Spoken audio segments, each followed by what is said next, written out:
அனைவருக்கும் வணக்கம். நான் சுத்தமல்லி இன்ஸ்பெக்டர். இங்கே வந்து 3 மாதம் ஆகுது. உங்கள் ஏரியாலாம் சுற்றி பார்த்துருக்கேன். ஆக்சுவலி நான் இங்கே வந்ததுலேருந்து இதான் அட்டென்ட் பண்ணுற ஃபஸ்ட்டு இந்த ப்ரைமரி சின்ன ஸ்கூல் ஃபங்க்ஷன். சார் வந்தாங்க, வந்து இன்வைட் பண்ணாங்க. சின்ன பசங்க ஒரு மோட்டிவேஷனாக இருக்கும் அப்படிங்கிறது அவர் தாட்டு. சரி, நான் யோசிக்கும்போது கரெக்டாக தான் இருந்துச்சு. ஆனால் வருங்கால இந்தியாங்கிறது சின்ன பசங்க தானே. இப்போ நான் சொல்றது உங்களுக்கு புரியுமானோட எனக்கு தெரியல. உங்களுக்கு புரியுதா? Okay, good. அதனால சரி, என்ன டியூட்டினாலும் கண்டிப்பாக நான் அட்டென்ட் பண்ணணும் அப்படின்னு சொல்லிட்டு கண்டிப்பாக வரேன். என்ன இங்கே வந்து பார்த்தா இங்கே நிறைய பேர் இருக்காங்க. நானும் சரி சின்ன ஸ்கூல் சிம்பிளாக பண்ணுவாங்க போல் இருக்கு, வந்தவொடனே சின்ன ஸ்பீச் கொடுத்துட்டு போயிடலாம் அப்படின்னு நினச்சேன். பட் பரவாயில்ல, இட்ஸ் வெல் அண்ட் குட்.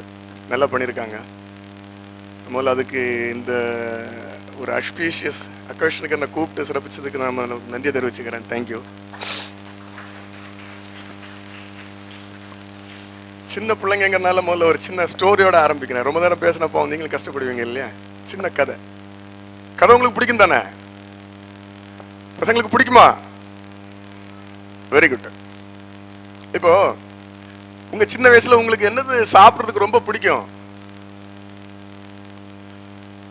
எந்த ஃபுட் உங்களுக்கு நல்லா பிடிக்கும்? சும்மா ஏதாவது சொல்லுங்க.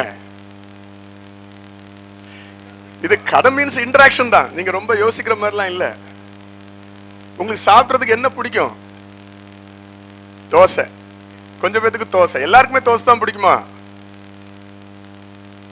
சரி, இப்படிதான் ஒரு ஸ்கூல்ல இது மாதிரி ஸ்டூடெண்ட்ஸ் கிட்ட சின்ன பிள்ளைங்கிட்ட டீச்சர் கேட்டாங்க, உங்களுக்கு சாப்பிட்றதுக்கு என்ன பிடிக்கும் கேட்டாங்க.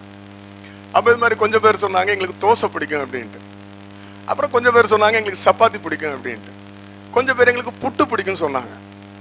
கொஞ்சம் பேர் எங்களுக்கு பூரி பிடிக்கும்னு சொன்னாங்க. சரியா? இப்படி ஒவ்வொரு ஆள் ஒவ்வொரு விதமா பிடிக்கும் அப்படின்ட்டாங்க. அடுத்த ஒரு கேள்வி கேட்டாங்க. சரி, உங்ககிட்ட இப்ப பூரி இருக்கு, இல்லைன்னா புட்டு இருக்கு, ஏதோ ஒண்ணு இருக்கு, இதை எது கூட வச்சு சாப்பிட பிடிக்கும், எப்படி சாப்பிட பிடிக்கும் அப்படின்னு அடுத்த கேள்வி கேட்டாங்க டீச்சர். அப்ப இப்ப உங்ககிட்ட சப்பாத்தி இருக்குன்னு வைங்களேன், உங்களுக்கு எப்படி சாப்பிட பிடிக்கும், எது வச்சு சாப்பிட பிடிக்கும்? நீங்க சொல்லுங்க பாப்பா. எது வச்சு சாப்பிடுவீங்க? சப்ஜி வச்சு சாப்பிடுவீங்களா? ஓகே. இப்ப புட்டுனா சிலவங்க பயிறு பப்படம் அப்பளம் இல்லைன்னா பழம் கூட சேர்த்து சாப்பிட பிடிக்கும் சொல்லுவாங்க. சிலவங்க நாட்டு சக்கரை வச்சு சாப்பிட பிடிக்கும் அப்படின்னு சொல்லுவாங்க. இப்படி ஒவ்வொரு ஆள் ஒவ்வொரு பதில சொன்னாங்க. எனக்கு வந்து அப்படி சாப்பிட பிடிக்கும், இப்படி சாப்பிட பிடிக்கும். அதுல ஒரே ஒரு சின்ன பொண்ணு மட்டும் என்ன சொல்லிச்சுன்னா, எனக்கு அதை பக்கத்துல இருக்கிற பிள்ளைக்கு கொடுத்து சாப்பிட பிடிக்கும் அப்படின்னுச்சு. அதோட கான்செப்ட் உங்களுக்கு புரியுதா? சும்மா கைத்தட்டதுக்காக இல்ல, மைண்ட்ல வச்சுக்கோங்க. எப்பவுமே உங்ககிட்ட இருக்கிறத பக்கத்துல இருக்கிறவங்களுக்கு கொடுத்து, அதாவது இல்லாதவங்களுக்கு கொடுத்து சாப்பிட்டீங்கன்னா அதோடைய மன திருப்தி அது பயங்கரமா இருக்கும். நீங்க அதை உணர்வீங்க. நீங்க அப்படி கொடுத்து பாருங்களேன். இது சாப்பாடு விஷயத்துல மட்டும் கிடையாது. இப்ப சின்ன பிள்ளைங்கனால நம்ம சாப்பாடு எக்ஸாம்பிளா சொல்றோம்.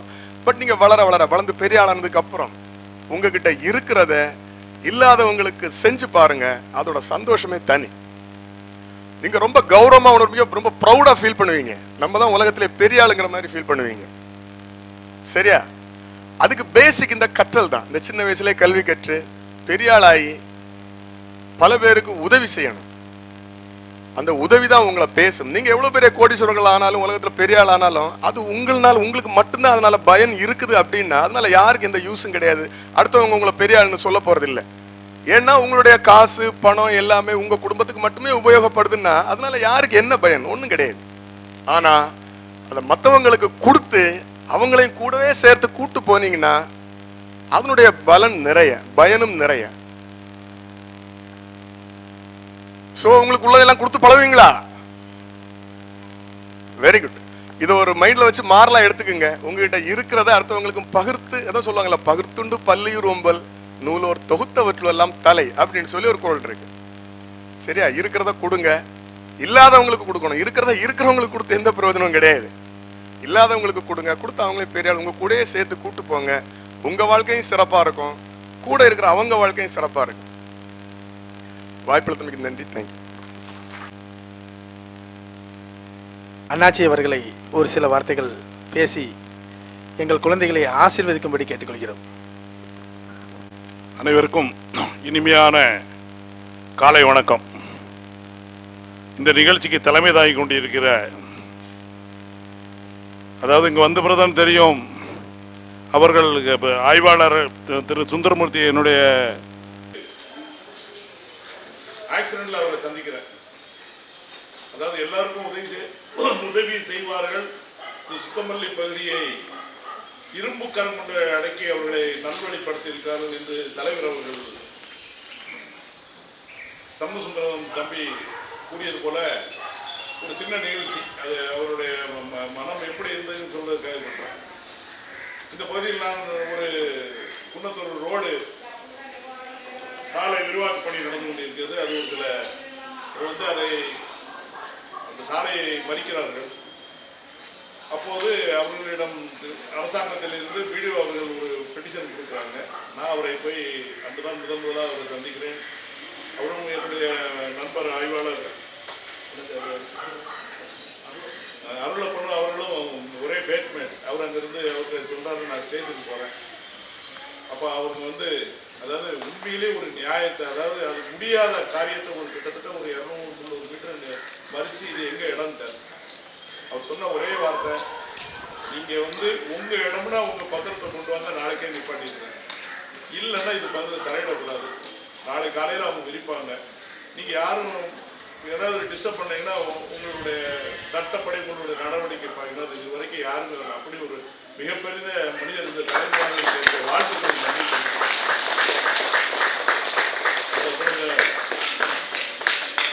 இந்த டவுன் கிளப்பின் தலைவர் சண்முகசுந்தரம், அதாவது ஒரு ஸ்கூலு விக்னேஸ்வரா நர்சரி எல்லாரும் பெரிய ஸ்கூலில் எல்லாம் நடத்திடலாம். அதாவது 5, 6, 8வது வகுப்புக்கு அப்புறம் எல்லா ஆசிரியர்களும் அந்த பள்ளியை மிகவும் அருமையாக நடத்தி விடலாம். ஏன்னா குழந்தைகள்லாம் வளர்ந்துருவாங்க, பக்குவம் எல்லாம் படிப்பாங்க. இந்த குழந்தைகளை இந்த சின்ன நர்சரி ஸ்கூல்லேருந்து பிரைமரி வரைக்கும் அந்த குழந்தைகளை உருவாக்கி கொண்டு இருக்கும் இந்த ஆசிரியர்களையும் இந்த கல்வி நிர்வாகத்துக்குரிய தம்பி சண்முகசுந்தரத்தையும் எங்களுடைய rotary club of Tirunelveli central சார்பாக வாழ்த்துக்கிறேன். அந்த நிகழ்ச்சிக்கு வருகை தந்திருக்கும் எஸ்டிஆர் என்னுடைய சகோதரர் காந்தி, ரொட்டேரியன் சிவசுப்ரமணியன், இந்த கிளப்பின் செயலாளர் சரவணகுமார், அதாவது எங்களுடைய கிளப்பை சார்ந்தவர் வின்சென்ட் பாபு, எங்களுடைய தலைவர் பிரபாகர் ஜேம்ஸ், வண்ணமுத்து, நைனா முகமது, கற்பூர் அவர்களையும் வருக என்று வரவேற்கிறேன். அதாவது நம்மளுடைய சுந்தரமூர்த்தி சார் அவர்கள் அருமையாக பேசினார்கள். கொடுத்து உதவ வேண்டும், இயன்றதை இல்லாதவர்களுக்கு வழங்கணும். ஏன்னா இயன்றது இல்லாத வழங்குறது தான் ரோட்டரி சர்வீஸ் அபவ் செல்ஃப்னு வச்சது.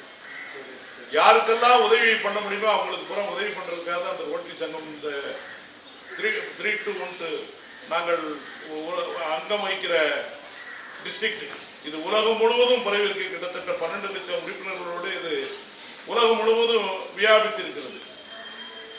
விவேகானந்தர் கூறினார், அதாவது ஒரு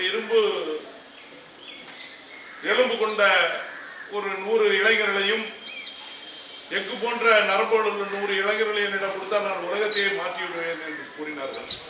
அதாவது நீங்கள் எல்லாம் மிக சிறந்த குழந்தைகள்.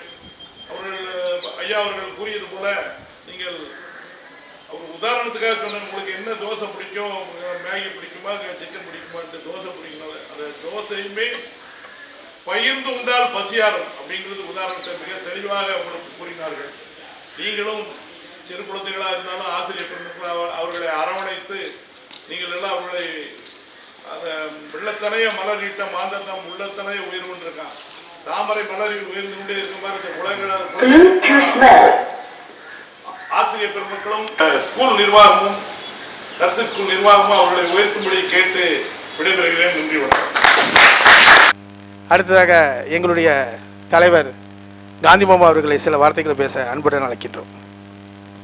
அனைவருக்கும் இனிய காலை வணக்கம். இன்று இந்த விழாவின் சிறப்பு விருந்தினராக வருகை புரிந்திருக்கும் ஆய்வாளர் திரு சுந்தரமூர்த்தி அவர்களே, எங்களுடைய ரோட்டுக்கே படத்தில் கவர்னராக வரக்கூடிய ரொட்டேரியன் மயில்பாண்டியன் அண்ணாச்சி அவர்களே, மற்றபடி எங்களோட பாஸ் அஜினகொண்ட சண்முக வேலாயுதம் அவர்களே, பிரசிடென்ட் சிவசுப்ரமணியன் அவர்களே, செயலாளர் சரவணகுமார் அவர்களே, சென்ட்ரல் கழகத்திலிருந்து வருகை புரிந்துள்ள தலைவர் பிரபாகர் ஜேம்ஸ் அவர்களே, வின்சென்ட் பாபு அவர்களே, எங்களுடைய டவுன் கழகத்தின் வருகை புரிந்துள்ள வண்ணமுத்து அவர்களே, நம்ம அனைவருக்கும் காலை வணக்கத்தை தெரிவிக்கிறேன். இப்போ எங்களுடைய தலைவர் சண்முகசுந்தரத்தை சொன்னீங்கன்னா பாஸ்ட் பிரசிடென்ட் உமாபதி அவர்களே, எதை ஒரு பார்த்தாலும் அவர் வந்து ஒரு மிகப்படுத்தி, அதாவது ஒரு சொல்லப்போனால் ரொம்ப கிராண்டாக தான் ஃபங்க்ஷன் நடத்துவார். அவருடைய இன்ஸ்டலேஷன் ஒரு எடுத்துக்காட்டு. ஆர்ஆரியில் வச்சு பார்த்தீங்கன்னா அவர் இன்ஸ்டலேஷன் அவ்வளோ பிரமாதமாக நடந்து சிறப்பாக, அதாவது நான் எங்களோட ரோட்டியோட இதை பற்றி club service, occasion service, community service, youth service எல்லாமே இன்டர்நெட் சர்வீஸ் போகக்கூடிய எல்லாமே அவ்வளோ அழகாக பண்ணி ஃபஸ்ட்டு இது இம்ப்ரெஷன் பெஸ்ட் இம்ப்ரெஷன் மாதிரி ரொம்ப அருமையாக நடத்துகிறார். அதுமாதிரி இந்த ஸ்கூல்லாகவே 30 ரூபா நடத்தி கொண்டு இருக்கிறார். பார்த்தீங்கன்னா அவ்வளோத்தையும் ஒரு அரவணைச்சி எல்லாமே ஒரு நீட்டாக இந்த ப்ரோக்ராமை வந்து ஒரு ஒரு நிர்வாகத்திறமை உள்ள ஆள் நம்ம சண்முக சுந்தரம் அவர்கள். ஆய்வாசார் சொன்ன மாதிரி உதவி செய்கிறது, அடுத்தவங்களுக்கு பண்ணுறது நல்ல விஷயம். அதுக்கு ஒரு சாரு ஒரு கதை சொன்னால் நானும் ஒரு கதை சொல்லிடுறேன். அதாவது ஒரு இங்கிலாந்தில் வந்து பார்த்திங்கன்னா ஒரு நாள் ஒரு ரோட்டில் வெயில் கடிவாக இருந்திருக்கு. போகும்போது அந்த பையனுக்கு தண்ணி தான் எடுத்திருக்கு. உடனே அவன் வந்து பக்கத்து ஒரு வீட்டில் போய் எனக்கு தண்ணி தாண்டுருந்தா, அப்போ அந்த லேடி கேட்டிருக்கு, நீங்கள் வந்து சாப்பிட்ட மாதிரி தெரியலையே, நீ வந்து சாப்பிடுது அப்படின்னு. இல்லை சார், தண்ணி மட்டும் போதும் மேடம் அப்படின்னா. சரி இருந்தாலும் பரவாயில்ல, சின்ன பையனாக சொல்லி ஒரு டம்ளர் பால் கொடுக்குறாங்க. அவன் குடிச்சிட்டு போயிட்டான். கிட்டத்தட்ட ஒரு 30 வருஷம் கழித்து அந்த ஏரியாவில் வந்து ரொம்ப காலரா இந்த மாதிரி பெரிய டிசீஸ்லாம் ஃபார்ம் ஆகிருக்கு.